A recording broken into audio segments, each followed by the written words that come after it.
The church was never exempt from opposition. In Acts chapter 5, let's turn our Bible now to Acts chapter 5. It's in your message note. I want you to read it with me. However, if it is from God, you won't be able to stop them. You may even discover that you are what? Fighting against God. Let's read this together. However, if it is from God, you won't be able to stop them. You may even discover you are fighting against who? Wow. So if you fight what God is doing, if you fight the movement of God, you are not fighting the people of God, you are fighting God Himself. Listen to the opposition. Let's read this together. In Acts chapter 5, let's read together. The apostles left the Sanhedrin rejoicing because they had been counted worthy of the suffering disgrace for the name. Let's stop there for a moment. Everybody say with me, Sanhedrin. This is the unstoppable joy of the church. You know, so that you would understand, what is a Sanhedrin? A Sanhedrin is the highest and the most powerful people back in the day. They are the Supreme Court. So if the Supreme Court says it's legal, it's illegal. The church has unstoppable joy. And here's it. The apostles left the Sanhedrin rejoicing because they had been counted worthy of the suffering, disgrace for the name. In my life group, because it's open, my home group, there's one question that I was asked. So that obviously some of these people comes to the church and then other churches. So they were asking me, Pastor, how come in the church where I attend, my pastor never pray in Jesus' name? My pastor never mentioned the name of Jesus. We go through all the services, mention about God, but no mention of Jesus. And at the back of my mind, I got scared for those people because they go to a church that never proclaimed Jesus Christ. Come on, somebody. We're not gonna back down. We're not gonna back up. Even if the government says it's illegal to say Jesus Christ, we're not gonna stop. Come on, church.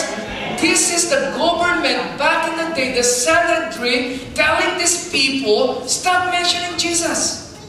No mention of Jesus. Shut the name. No mention of Jesus. What did they say? They responded with joy, rejoicing. Because for them, it's an honor to be counted, to suffer for that name. They did not stop. They're unstoppable day after day. In the temple courts, house to house, it's like a life group. They never stop teaching and proclaiming the good news that Jesus is the Christ. Everybody say with me, Jesus is the Christ. You know, before I thought that Jesus, his first name and last name is Christ. That Christ is a title. How many of you attended the couple's night out? So, my name is James Reyes. I'm not James Christ, okay? Remember the comedian said Jesus has a brother. His name is James. And imagine the pressure on the brother of Jesus. His name is James. They call him, hey, your brother is Jesus Christ, so you're James Christ. When Jesus was at the party, we ran out of wine. He turned the water into wine. Come on, James, what could you do? Could you make some Kool-Aid? Imagine the pressure. Your brother is Jesus, right? Hey, when we were in the storm, Jesus calmed the storm. He spoke to the wind. Come on, James, what could you do? Could you swim? No. So imagine that. So Jesus Christ is a title. Christ is the anointed one. Now I want to share to you today about unstoppable joy. You know, if you look at the most prized possession in our history, the what do you call that?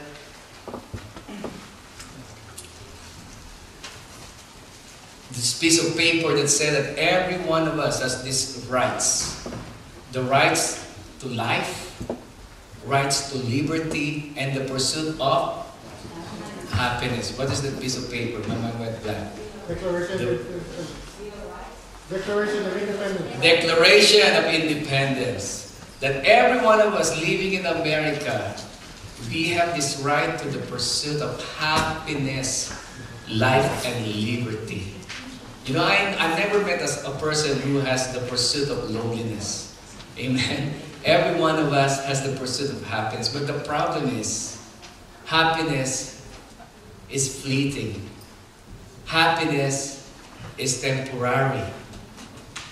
And happiness is not sustainable. I want you to look at your message note and look at the difference between happiness and joy. The disciples were joyful. They are not probably happy. They're being persecuted, but they're still joyful.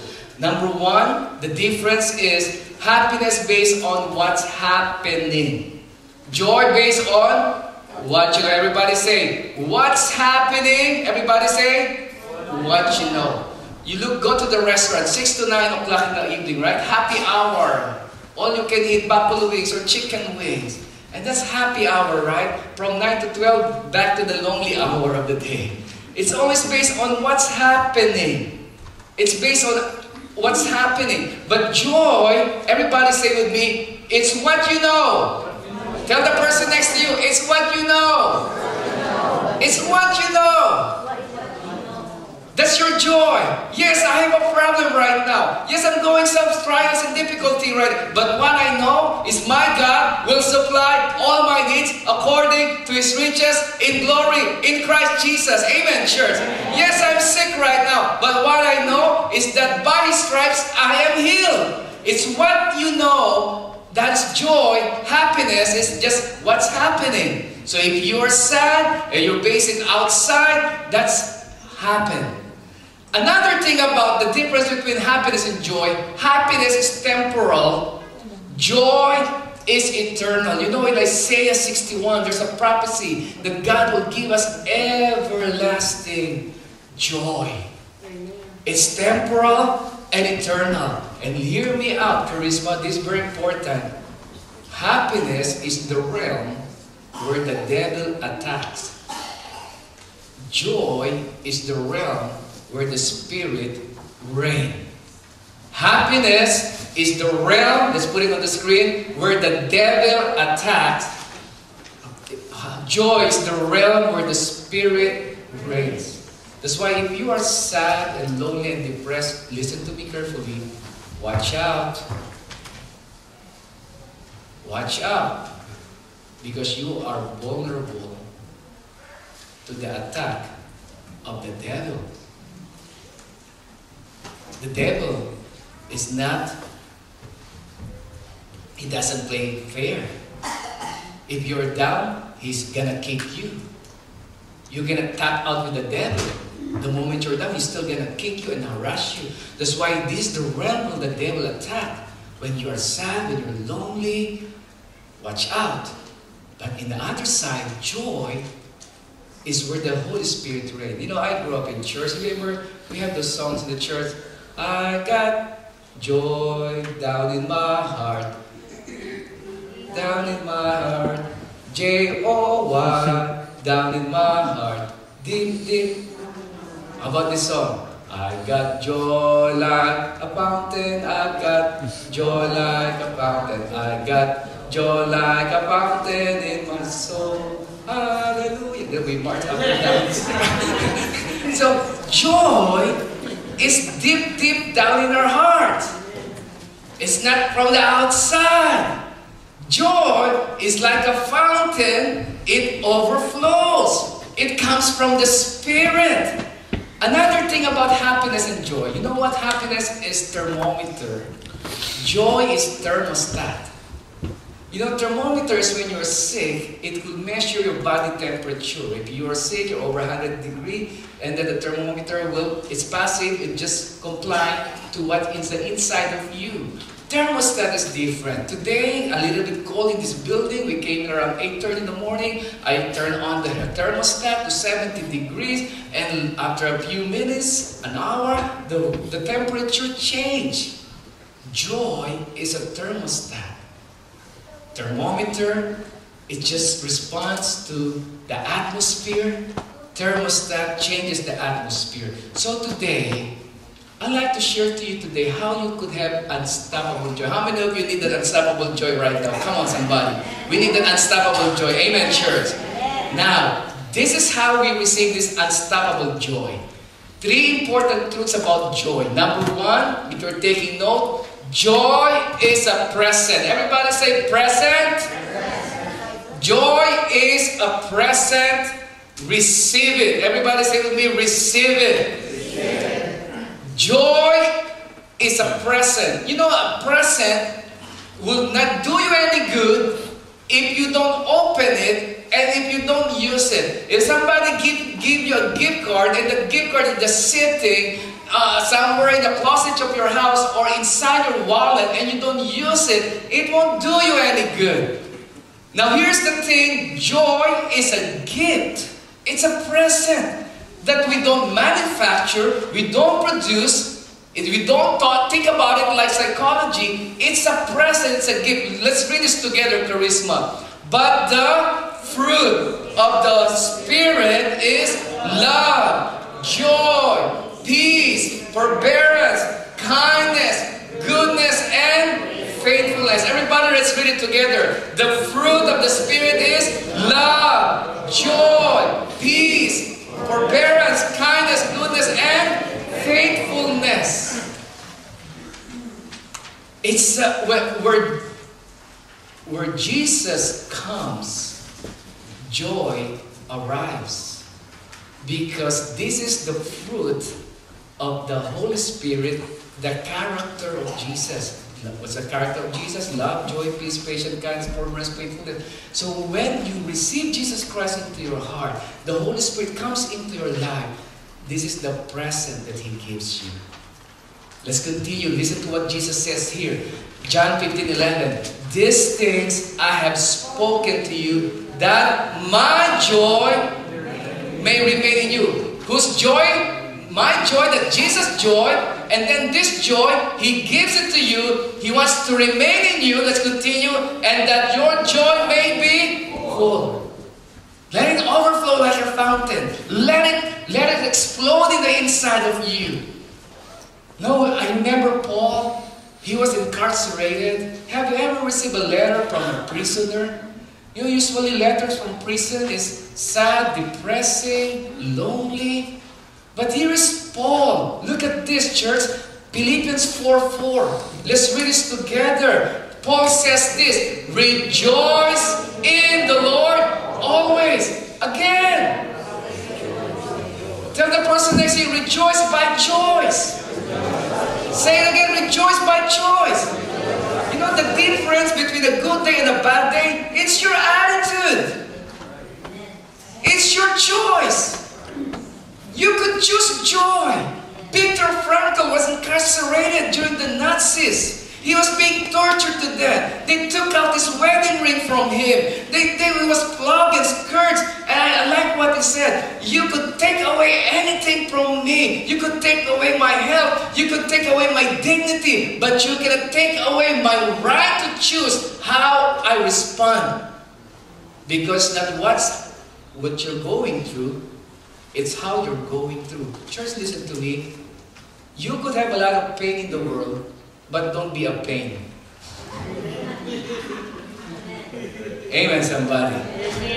We can have all the suffering in the world, but don't let the people suffer in you or through you because of joy. It's a present. It's a gift. It's a gift that God gives. Number 2, joy is a perspective. I like this the most, church. This is about our hero, Jesus Christ. Let's read this together. Looking unto Jesus, the author and finisher of our faith, who for the joy that was set before Him endured the cross, despising the shame, and sat down at the right hand of the throne of God.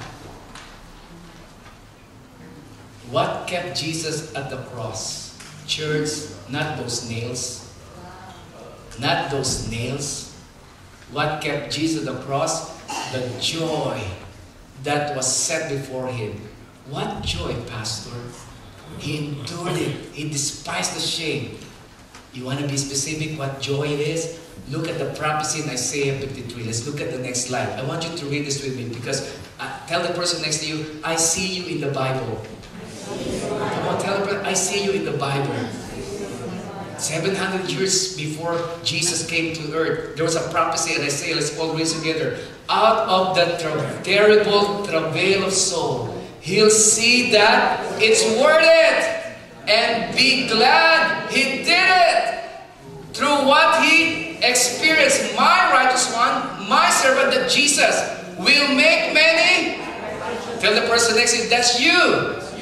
As he himself carries the burden of their sins, therefore I'll reward him extravagantly. Listen to me, Charisma. When Jesus was hanged at the cross, what kept him at the cross? The joy that was set before him. His mind went fast forward 2013 that you will accept Jesus Christ and you will confess Jesus is Christ of your life.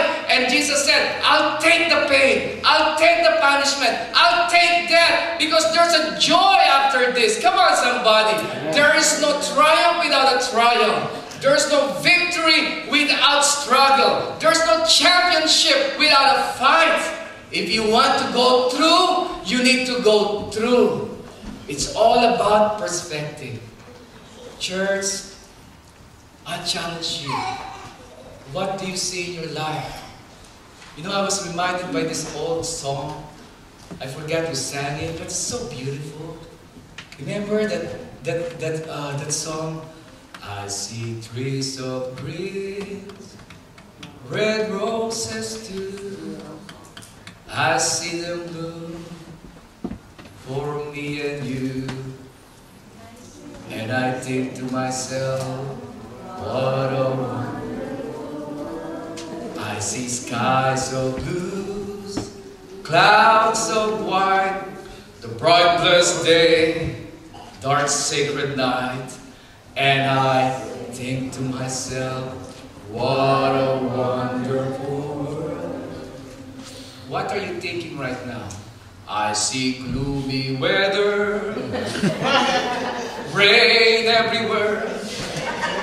It hailed yesterday, and it's mid-April.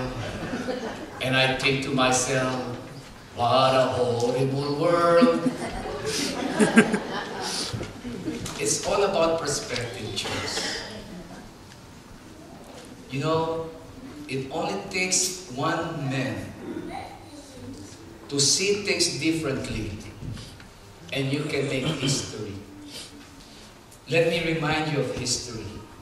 Simon Newcomb, the director of U.S. Naval Observatory in 1902, wrote, "Flight by machines heavier than air is impractical and impossible."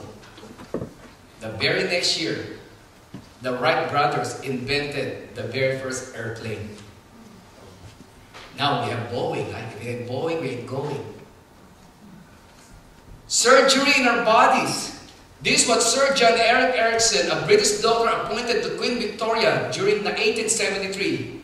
This is what he wrote. The abdomen, chest, face, and the brain will forever be shut from intrusion from the wise and humane surgeon. Hello? How many heart surgeries being performed every day? By the way, regarding surgery, please pray for your pastor tomorrow. It's my first time. I'm a 48-year-old, never had surgery. It's my first surgery. That's why I'm preaching about joy. I'm pumping up myself. I'm gonna go under the knife tomorrow. I'm suffering from allergy and sinus for 10 years now. And the doctor said, there's something wrong inside of your nose. We need to cut the nose. So I'm going to see Dr. Sona Bello tomorrow. Now, Providence Hospital. So pray for me. Remind 8:30 in the morning. Surgeries perform everything. But imagine, oh, there will be no intrusion in the body. What about economy? Church, listen to me carefully. During the Great Depression, Procter & Gamble, immigrants from Ireland and England, they partnered together. They started a business during the Civil War, providing soap and candles for the armies. Now look at your closet. Everywhere, look at your house. There's a lot of products from Procter & Gamble because they see differently. The commissioner of the U.S. Office of Patent, Charles Duell, in 1899, this is what he wrote. Everything that has been invented has been invented. He didn't see that 100 years later, iPod and all these cool gadgets will be invented. Joy is perspective. 10 spies saw giants, but Joshua and Caleb saw land flowing of milk and honey. What's the difference? Perspective. Children of Israel saw the wall of Jericho. It's unbreakable. It's unshakable. Joshua saw that wall as Jenga blocks. It is just one click of a finger from God. It's all about perspective. I challenge you today, no matter how life hard is, envision yourself winning. Envision yourself getting ahead. Envision yourself moving up and moving on. Don't let this economy and this recession and the news of layoffs stop you from pursuing your dream, because you have a joy that is set before you. At the end of the day, we will come out victorious. This recession will be over and will be stronger than ever, because our source is not our economy, our source is God. Amen, church. Joy. Come on, you want to give a clap of praise to Jesus? Give it up to Him. Don't be stingy. Give it up to Him. It's about perspective.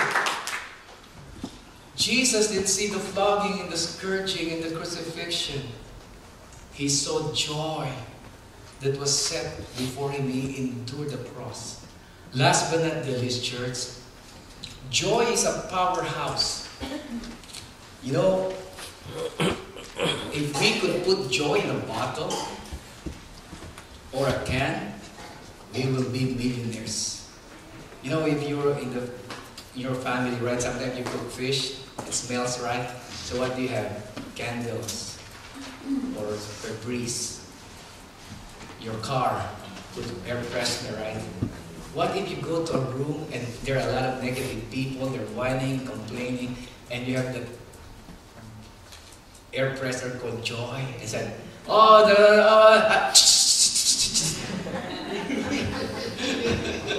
wouldn't it be nice you have that kind of spirit? Oh, I cannot make it. There's but you know what is possible? Because you are carriers of joy. Let's read this together, Charisma. Why do we need to have this joy? It's a powerhouse. Let's read it together. We have to release it. Let's read it together, Charisma. A joyful heart is what? But a crushed spirit dries up the... A joyful heart is good medicine. Crushed spirit dries up the bones. You know, this is one thing that I've experienced ever since I became a Christian. Don't say, oh, Pastor, you're always negative, positive, you're all smiling. No. I'm like you. We all go through the negativity of life. But I learned how to laugh even in the midst of the pain and the sufferings of life. Because of this verse, a joyful heart is good medicine. Do you know now in Mayo Clinic in Minnesota, this is a report in 2005, they found out that laughter helps our breathing by disrupting our normal respiration pattern. It increases our breathing rate. And they research show that laughter stimulates your immune system. Wow! When you laugh more, you don't get sick. It's fight off disease by increasing the concentration of the feel-good hormones. And now they have what you call the DLT, the daily laughter therapy. And they also said that laughter is a good workout. It is called inner jogging. So that's a good thing. If you don't want to go to the gym, just laugh. Just laugh. Just laugh. Do your inner jogging. But it didn't work for Santa Claus, right? Even though he said, ho, ho, ho, it's still... So, a joyful heart is a good medicine. I challenge you, church. Learn how to laugh. And you know what is a sign of maturity? If you could learn to laugh at your mistakes. The sign of a maturity that you are not insecure. Oh, they laugh at me. Oh, I'm going to jump off the cliff. Look at the mirror. Learn to laugh at yourself. You know what? Sometimes I look at the mirror and say, if God can use me, I feel God can use anybody. God has a sense of humor, right? Release it. And not only is good for you, listen to what the Bible says. I hope you get this. Did you know, let's read together, with joy you will draw water from the wells. It's plural. Your salvation is not just salvation from your sin. It's salvation from anything that you're going through. There's a wells of salvation. There's a lot of benefits of salvation. But what will take you to get those wells of salvation? With joy. Picture this in your mind. Look at this next slide. Like a treasure. That there's a treasure deep inside of you that you want to dig in and dig in. Sometimes you don't feel like singing. Sometimes you don't feel like praying. Sometimes you don't feel like reading the Word. But you dig in. You sing to the Lord. Even though you're going through suffering, I will enter His gate with thanksgiving in my heart. I will bless the Lord at all times. For this is the day that the Lord has made. And I will rejoice and be glad. You keep doing that. Even though you don't feel it, then later on, it's like wells of salvation flowing in you and through you. Forgiveness, joy, peace, patience, hope, strength, love, purpose, and zest for life. Charisma. How can we convince the people out there of our belief in Jesus Christ? If you go to work, you have the longest face. You know, ever since I became a Christian, my life is so happy. Oh, I'm so happy. Hello! If that is Christianity, I don't want to become like you, man! Come on, somebody! God is fun! Amen, church? God loves us to have fun and enjoy life. It's a powerhouse. Release it.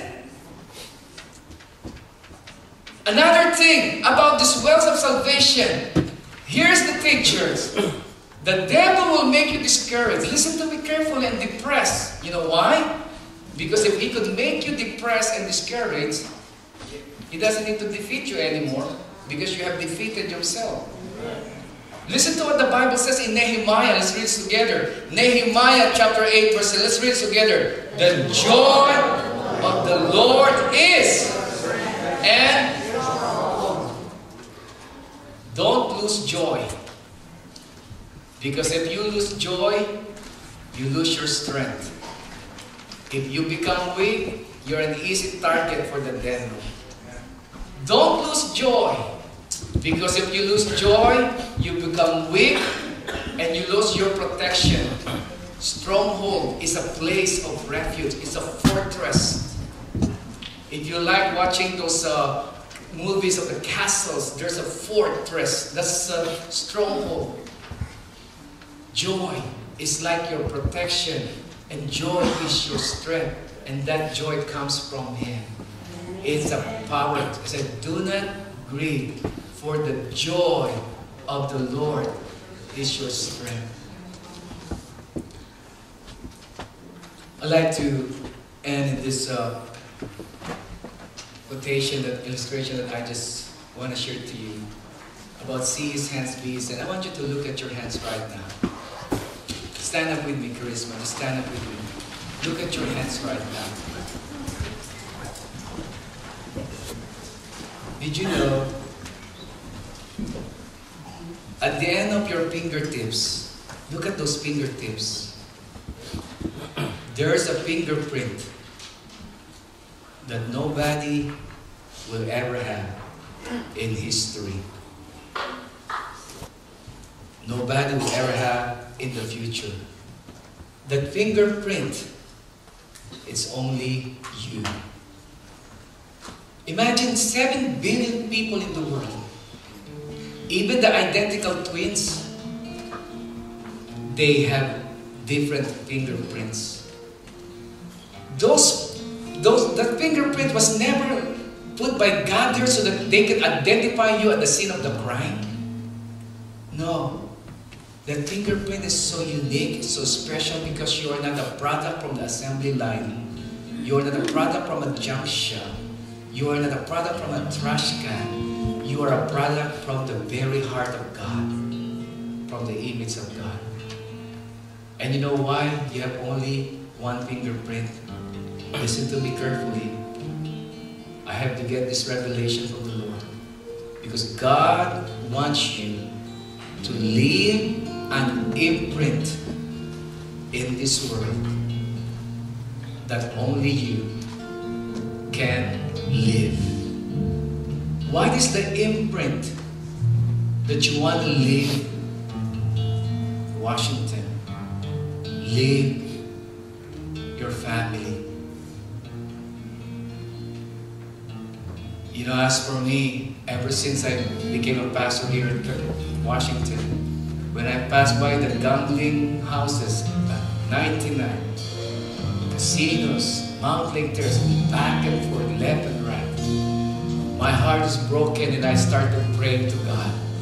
God, there will come a time that there will be more churches than casino in Aurora, in Seattle, in Washington, that this place called Unchurched State, we're gonna change history, we're gonna make history, we're gonna plant more churches, we're gonna scatter and go anywhere and everywhere because Jesus is the only hope of the city. Come on, church. For me, that's the imprint I want to live in this place while I'm alive until I die. That will be my passion. Find your imprint that God has created you, and you will be unstoppable. I can say this, church, listen to me. I'll just give you a few minutes. 3 times in my life I should have been died now. I should have been dead now. I was growing up, I fell in a burning flame. There's in the Philippines, they don't have a big what you call it for cooking pot, and they were just there's a burning pot there, and I was running. I was naughty. I fell head first. I got burned in my head here. I could have died there. And when I was a teenager, I rode a jeepney and somebody stabbed me. I have a big scar here. I could have died there from assault, from fire. And then my first year in Washington, 1999, I was driving from 405, so tired, working night shift, and my car flipped over. That's also because of fire. The wheels, Firestone. Just kidding. I flipped over the van. And every time I pass by 405 along 405 exit, Battle Mill Creek, that same spot, I will tell the devil, you could have killed me there, but you did not. I'm unstoppable until Jesus says, I have to go. I challenge you, Charisma. Nobody could stop you except you. As long as you desire what God wants you to do, as long as you want what God wants for you, you are unstoppable. Just make sure it's all about Him. It's all about His glory, His fame, and His renown. You will be unstoppable. Amen? Let's just have this moment of silence and tune our hearts. I know there's a lot of grumbles and worries, circumstances that we're facing. Let's just dig in deep into our hearts, like to dig into the wells of our salvation, and with joy, let's draw water, this fresh living water of the Holy Spirit. Let's just worship Him today. It's all about You, Jesus, and all this is for You, for Your glory and Your fame. It's not about me, as if You should do things my way.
Let the calm Spirit of God calm your troubled hearts. Let not your heart be troubled, says the Lord. You believe in me, says the Lord, in my Father's house. You are in His Father's house. You don't need to wait to go to heaven to go to the Father's house. This is the Father's house. Where Jesus goes, joy comes along. Just empty your minds of all the worries and the stress, the job, the layoffs, the bills, the trials, the difficulties, the fights. And just look to Jesus. Look to Him, the author, the finisher of our faith, who for the joy that was set before Him. Charisma, each one of us, there is a joy set before you. God is up to something big in your life that you could never even imagine. It's more than incomprehensible with your limited mind. There's a joy that's set before you. But it's not easy. There comes preparation, there comes trials, there comes obstacles, there comes ups and downs, there comes detours. But joy is a perspective. Picture yourself arriving there. Picture yourself standing there, winning it, glorifying Jesus, raising your hands in honor of Jesus. Joy that is set before Him. And joy is a powerhouse.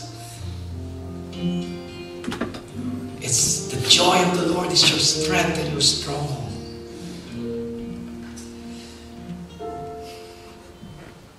Hallelujah. Oh, sweet, sweet Spirit of the living God. We're just exchanging our worry for your rest. We're exchanging our stress, oh Lord, for your peace. Hallelujah, Lord. And I want you to start praising Him right now, Charisma. Come on. Just start opening your mouth right now. Start verbalizing your praise to Jesus. Come on. Let the redeemed of the Lord say so. Let it declare it right now. Let the redeemed of the Lord say so. I'm redeemed. I'm blessed. I'm gonna make it. I'm gonna go over the top. God has not called me to stay in the valley of depression. I'm climbing out of this cave. I'm climbing out. I'm getting out of this darkness in the mighty name of Jesus. And I'm coming forward as joyful and victorious, oh God. Hallelujah, Lord God.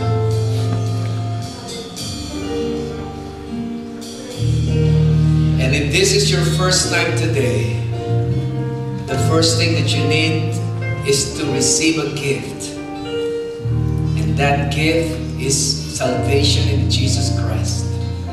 And that gift comes with joy, peace, patience, kindness, gentleness, favor.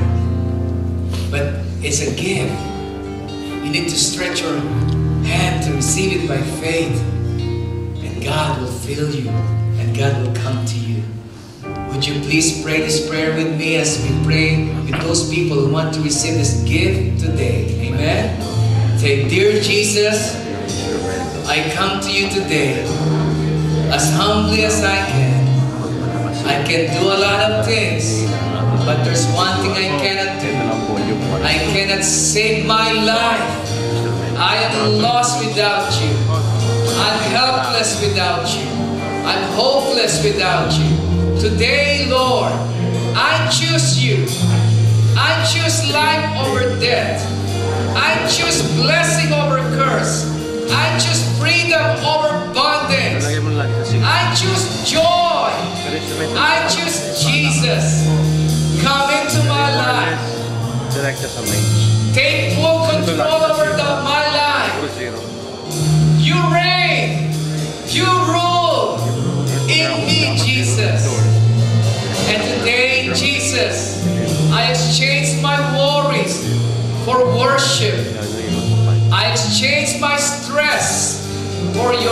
blessed. Thank you, Lord. Today is the day. I am the person. I choose joy. God will bless me. In Jesus' name. Come on, in Jesus' name. In Jesus' name. Come on, clap to the Lord, all these people. Shout to God with the voice of triumph. Joy that is set before you. We're going to grow, we're going to do it, we're going to finish it in Jesus' name. Nothing will hold us back because of Jesus. The joy of the Lord is our strength and our stronghold. And everybody say, Amen. You cannot be seated. Let's welcome Pastor Ariel as we worship God through our tithes and our offering today.